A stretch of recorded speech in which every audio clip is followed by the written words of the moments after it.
Hello. Today we're going to be talking about some of the basic techniques involved in image analysis within the FIJI/ImageJ program. To start out, we're going to want to open the image that we want to analyze. To this, we go to the File tab and then the Open. The typical file that we want to analyze is going to be in form of TIFF.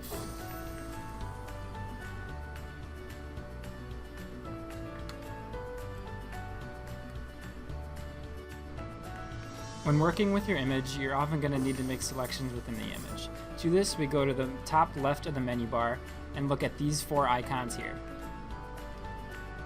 To get more selections from the icon, right-click on the icon. You could then use these selections to cut and manipulate your image.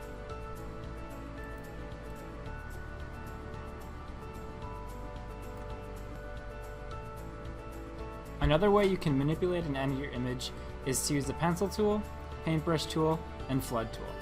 These will be very useful in a later video where I talk about manipulating a threshold so that you can analyze your particles. With the pencil, paintbrush, and flood fill tool, you can then right-click to edit how many pixels you want your pencil tool to be.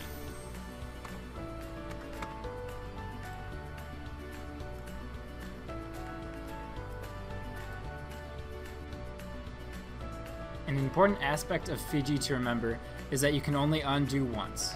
So say you make one pencil brush and then another, you can only redo your latest move. So it's important to often save when working with your image. When doing image analysis, you're often going to have to zoom in to get a better look at your picture. To do this, use Control and the mouse wheel.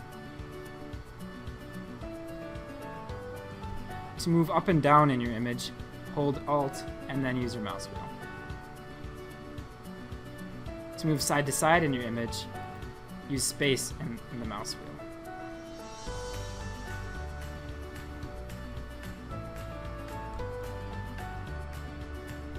That pretty much covers it for the basics of FIJI. In the next video, I'm going to be talking about how to use FIJI for scientific analysis.